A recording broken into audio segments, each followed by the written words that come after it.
Oh!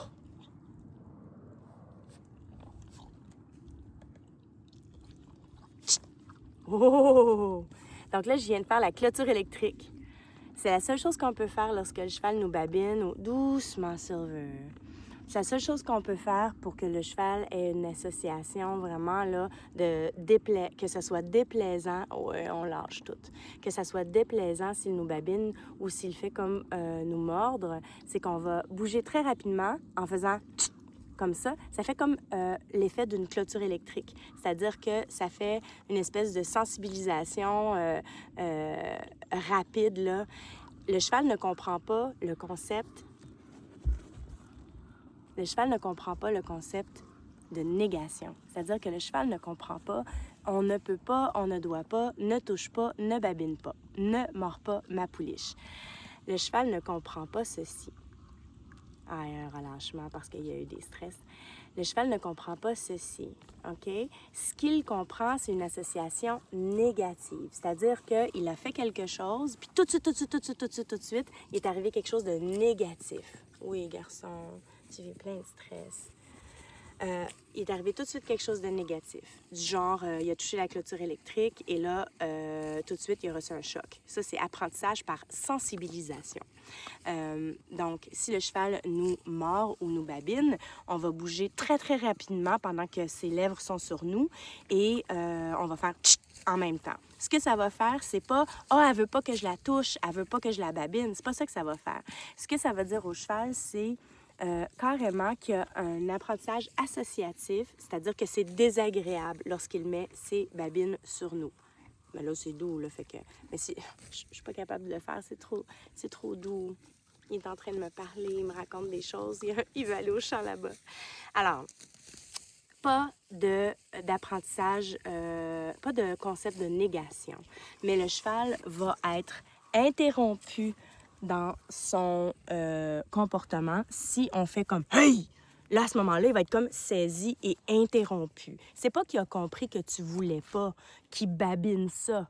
C'est qu'il est en train de babiner ça et là, tout d'un coup, il y a quelque chose en même temps qui a interrompu son comportement. Donc, et si à chaque fois qu'il me babine, je fais comme ça, à ce moment-là, il va faire un apprentissage associatif. Quand je touche comme ça fait un bruit très fort, c'est saisissant, puis il y a une association. C'est pas « Ah, Valérie aime pas quand je la mords, Valérie aime pas quand je la babine ». C'est pas tout à fait ça. Donc, je fais ce qu'on appelle la clôture électrique. C'est que tout de suite, je donne un stimuli qui saisit un petit peu le cheval et qui interrompt un petit peu. Ceci dit, c'est pas comme ça qu'on va régler une difficulté doucement avec ma petite pouliche. C'est pas comme ça qu'on va arrêter un comportement négatif de babinage ou de mordage ou quoi que ce soit. Hein?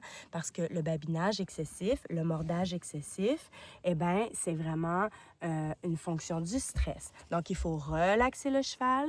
Quand le cheval babine tout le temps, là, c'est comme s'il était dans sa bouche. C'est comme si tout son stress est présent, son stress monte. Et là, tout d'un coup, c'est comme s'il se rongeait les ongles. Là, et ça apporte une espèce d'apaisement. Donc, babiner, rediriger le stress, apporte une espèce d'apaisement.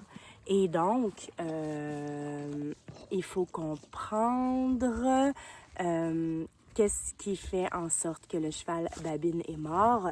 Et il faut plutôt adresser la question du stress global plutôt que juste dire, ben on va l'empêcher de mordre. Je veux dire, comment tu peux faire ça ultimement ou babiner ou quoi que ce soit. Là. Parce que c'est pas un manque de compréhension de la part du cheval ou un manque d'entraînement ou un manque de gentillesse ou quoi que ce soit. Là. Il y en a, quand ils sont stressés, ils crient après tout le monde, comme lui. Il y en a, quand ils sont stressés, ils arrêtent de parler puis ils se renferment puis ils bougent plus. Il y en a, quand ils sont stressés, ils se rongent les ongles. Il y en a, quand ils vont pas bien, ils kickent. Il y en a d'autres, quand ils vont pas bien, ils s'isolent, ils vont dans un coin, ils bougent pas. Je veux dire, tout le monde a son comportement relié au stress, OK?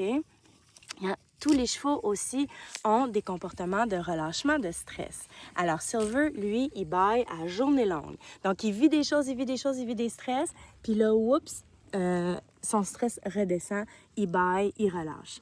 la petite Medusa, ce que j'ai réalisé, c'est qu'elle, son super pouvoir, c'est de se secouer. Quand elle se secoue, là, c'est tellement fort, c'est tellement violent, c'est tellement intense que les autres chevaux, ils sont saisis de ça. Ils sont vraiment surpris, OK?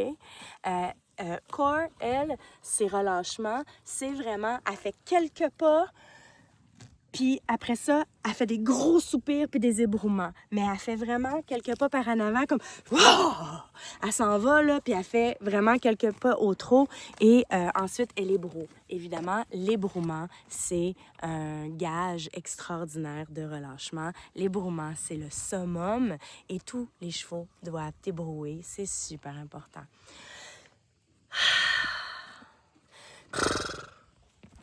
C'est drôle, je me sens regarder. Je me sens observée. Comment tu vis ça? C'est pas facile, hein? Oh là là! Tu peux-tu plus me le dire? Dis-moi les plus. Dis-moi les plus que tu veux manger quelque chose. Oui, ça serait bon, aller manger de l'herbe là-bas. Ce serait merveilleux. Oui. Donc, Silver, lui, s'il avait été gardé en écurie, il aurait probablement eu ce tic-là. Parce que quand il est stressé, c'est ce qu'il fait. Il flique la babine. Oui. Quand tu es stressé, tu fais ça. Mais aussi, ça veut dire donne-moi à manger, donne-moi à manger. Ils ont plein de choses à manger, là. Ils ont des filets puis des affaires pleines de bouffe. Donc, lui, il vit du stress puis il le relâche tout de suite. C'est son super pouvoir. Il baille toute la journée. Il est brou, il se roule, toutes sortes d'affaires. Mais surtout, il baille. Bailler, là, ça relâche la mâchoire parce que ça va jusqu'ici, hein? La tension, là, est forte jusque dans le haut de la mâchoire, là. Donc, jusqu'ici. Donc, ça relâche, là, au complet. Et évidemment, le stress, souvent, est gardé dans la mâchoire, serre lorsqu'ils sont stressés, évidemment. Le fait qu'il faut qu'ils mangent un minimum de 16-18 heures par jour, là, c'est pas juste un besoin nutritionnel là, de manger comme ça, c'est un besoin mécanique de... Yeah. Oui. Alors, il monte en stress, vous l'avez manqué, là, mais il le faisait dans le vide. Il se faisait à la babine dans le vide.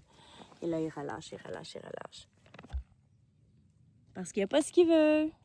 C'est quoi qu'il veut? On veut de l'herbe. Même si c'est tout gelé. Oui, t'en veux quand même. Donc, le besoin de mastication et le manque de...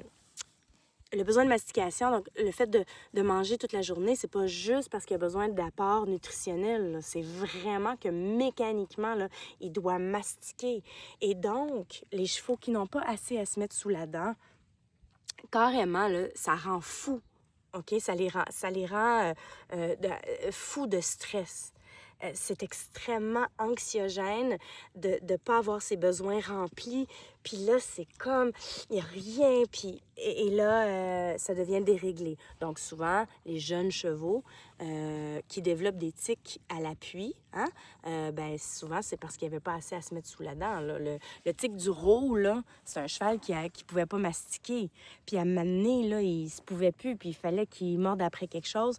Et donc, il développe le tic à l'appui ou le tic du roux. Et ça, ben, tiquer, ça amène une espèce d'apaisement du système nerveux. C'est comme se ronger les ongles. Ça amène une espèce de dopamine momentanée là, qui calme tout ça. Toi, t'en as assez à te mettre sous la dent, ma belle?